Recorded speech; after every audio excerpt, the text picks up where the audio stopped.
I worked hard to support parents, but sister stole their money and now I'm hiring a lawyer to sue her. But my parents shocked me with a statement, and sister laughs, but I. Growing up, my parents always told me that family was everything.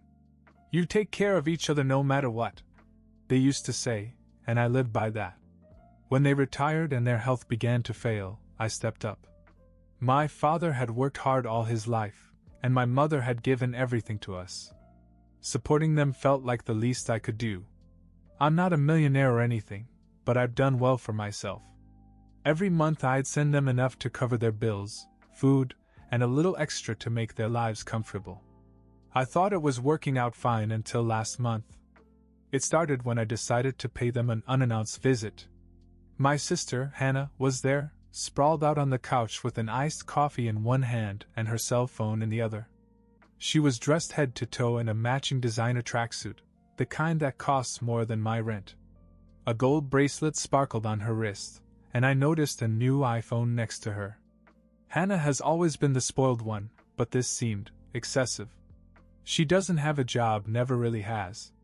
She's been bouncing between boyfriends and hobbies for years, but I figured she'd manage somehow. I didn't want to jump to conclusions, so I just sat with them, trying to ignore the little voice in my head asking where she was getting the money for all this. Then my mom asked me for money for groceries. That's when something clicked. Something felt wrong. I send them enough to more than cover everything, so why was she asking for more?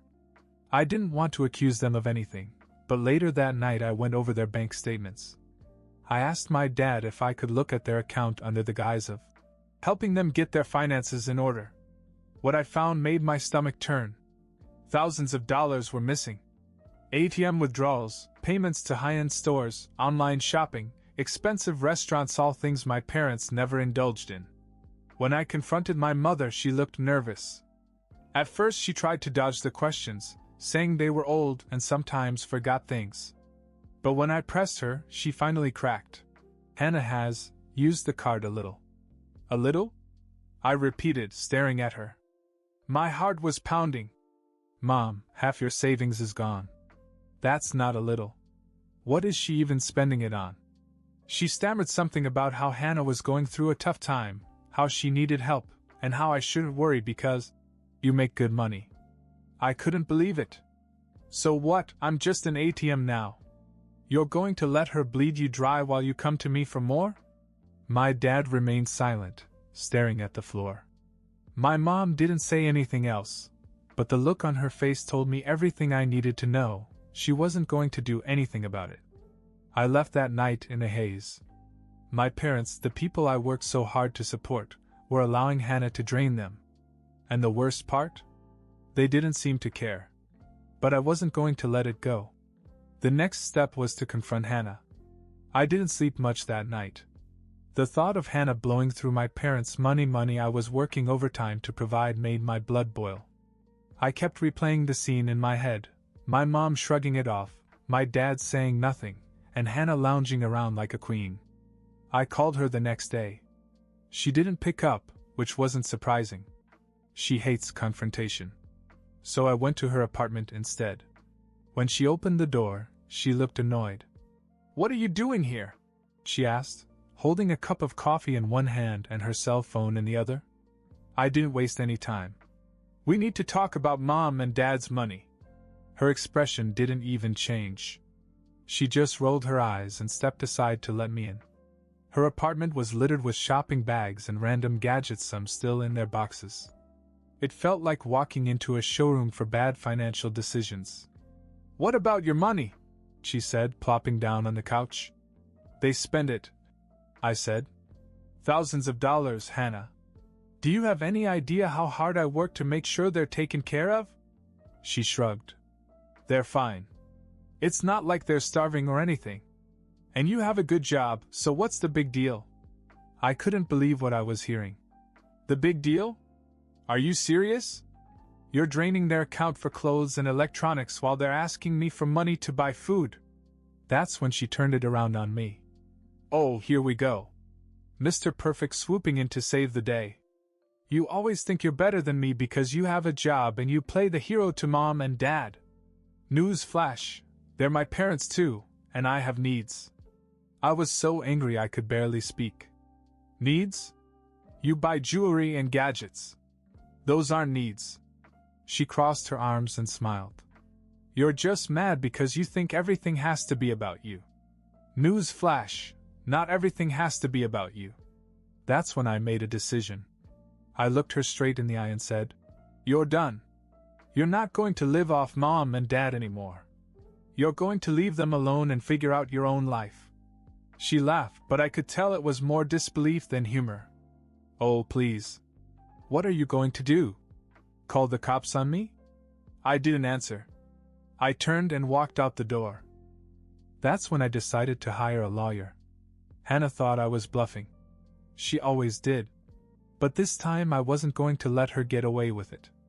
I started researching my options, and a week later I met with a lawyer named Mark. Mark was straightforward, no nonsense. After I explained everything, he nodded and said, If she used their money without permission, that's theft. We can file a civil suit, and depending on how much she took, it could escalate to criminal charges. Hearing it laid out like that made it real. I had mixed feelings. This was my sister, after all. But the thought of her getting away with it while my parents struggled didn't sit right with me.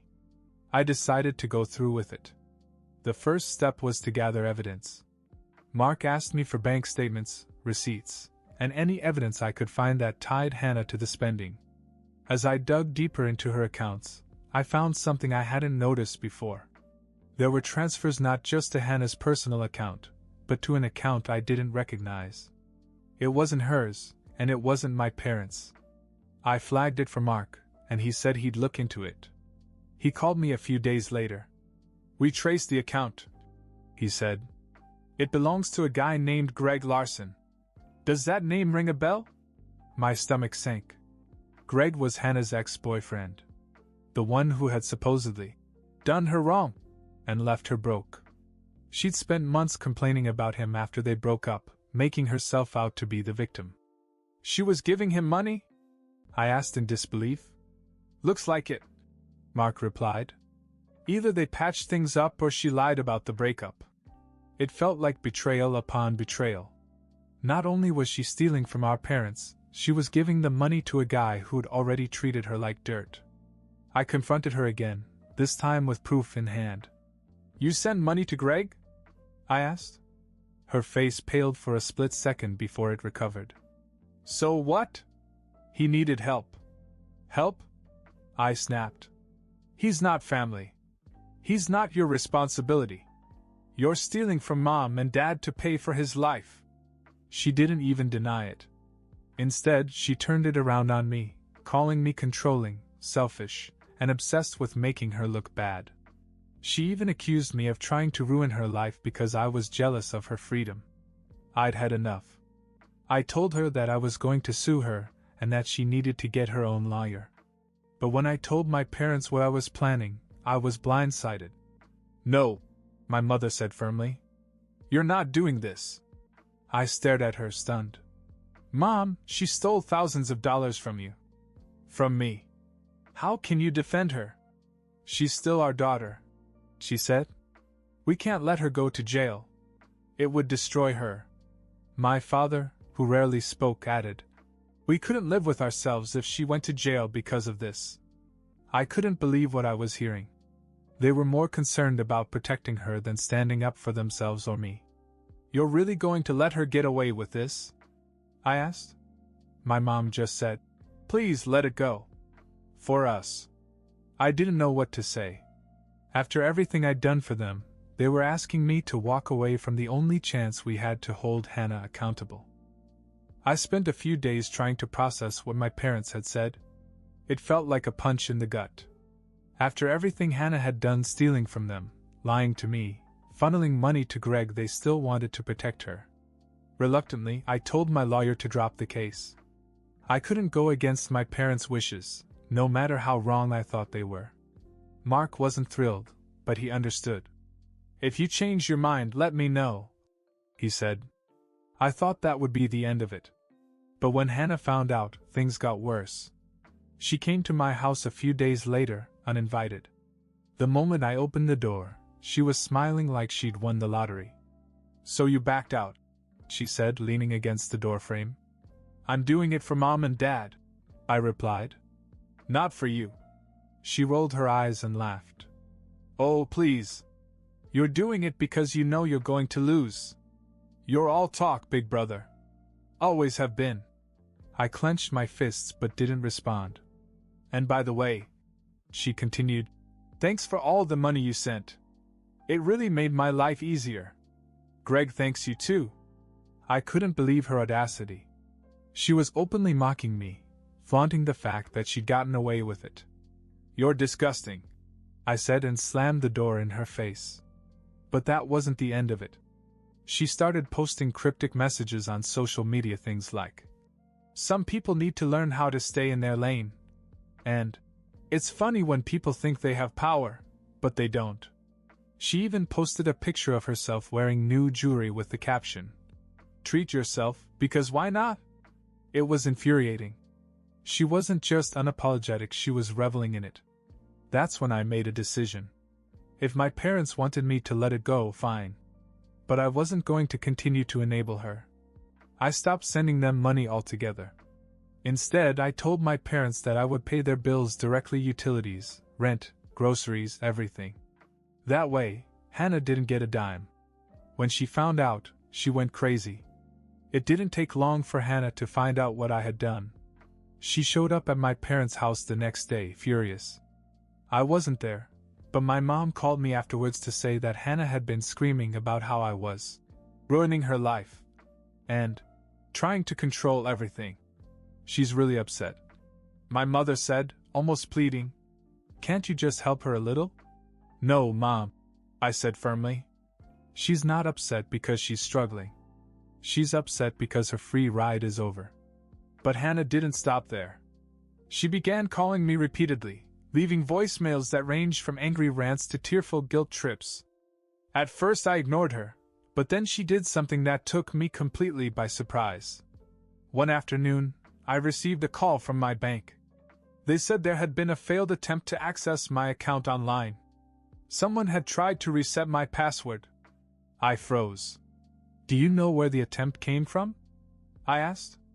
The representative said the IP address was traced back to my parents' house. I was furious.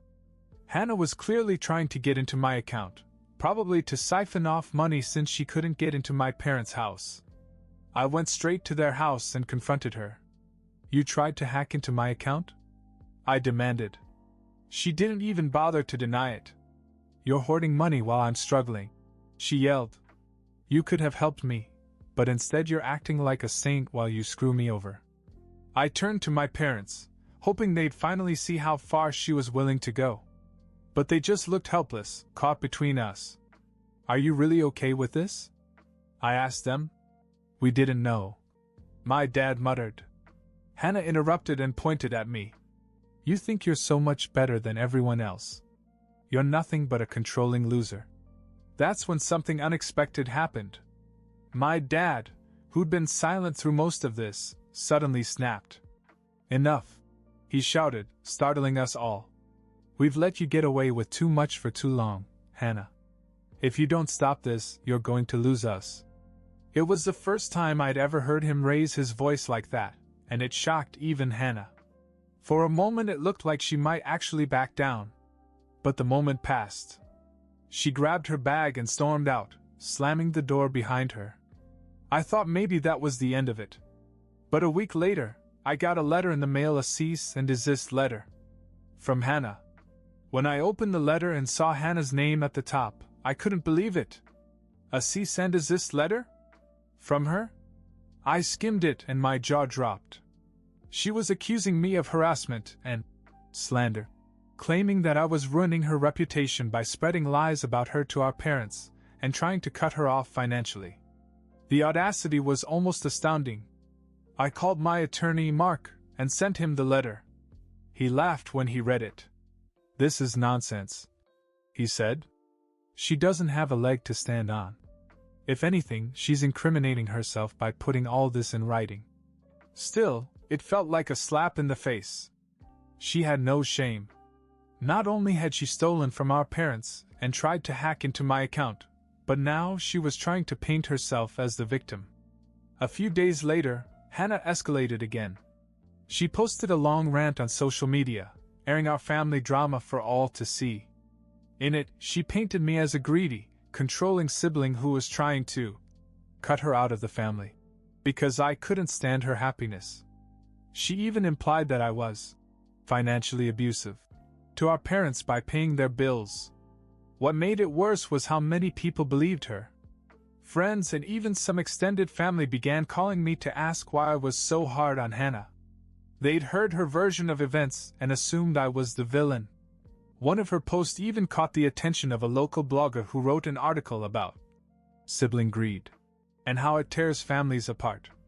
It was vague enough not to name me directly, but anyone who knew us could put two and two together. I was angry, but Mark told me to stay calm. The more you react, the more fuel you give her. Let her dig her own grave, he advised. And then, out of nowhere, the unexpected happened. One of Greg's friends, the same Greg she'd been funneling money to, reached out to me. His name was Tyler, and he'd seen her social media posts. Apparently, he and Greg had recently fallen out, and Tyler wanted to set the record straight. She's lying to everyone, Tyler told me over the phone. She and Greg aren't even together anymore. He dumped her months ago. She paid him off because he threatened to expose some stuff she didn't want to get out. What kind of stuff? I asked. She was scamming people, Tyler said. Fake GoFundMe campaigns, lying about medical bills, stuff like that. Greg helped her with the accounts. When he tried to back off, she freaked out, so he started asking for hush money. It felt like the ground was shifting beneath my feet. I knew Hannah was manipulative, but this was another level.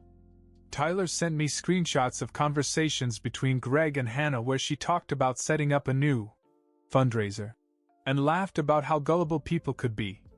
There were also messages where she was panicking about Greg exposing her and begging him not to ruin her life.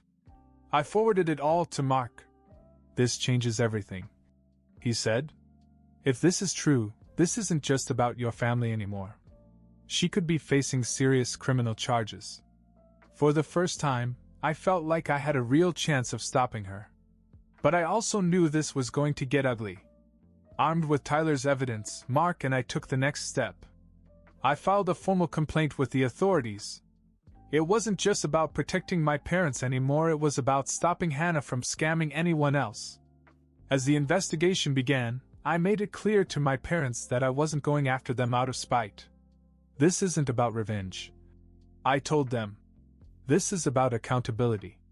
They didn't take it well. My mother cried and begged me to reconsider. My father was mostly silent, but I could tell he was conflicted. She's your sister, he said at one point. Isn't there another way? There was, I replied. She had plenty of chances to quit. She chose not to. The investigation revealed more than I ever expected. Hannah had been running multiple scams, not just with Greg, but on her own. She'd faked a car accident, claimed to need surgery, and even posed as someone raising money for a sick child. Authorities traced more than $50,000 in fraudulent activity to her accounts. When confronted with the evidence, she tried to deny it at first, but there was no way out. Greg's messages, the GoFundMe records, and the bank statements painted a damning picture. Eventually she admitted some of it, blaming Greg and saying he'd forced her to do it. It didn't matter.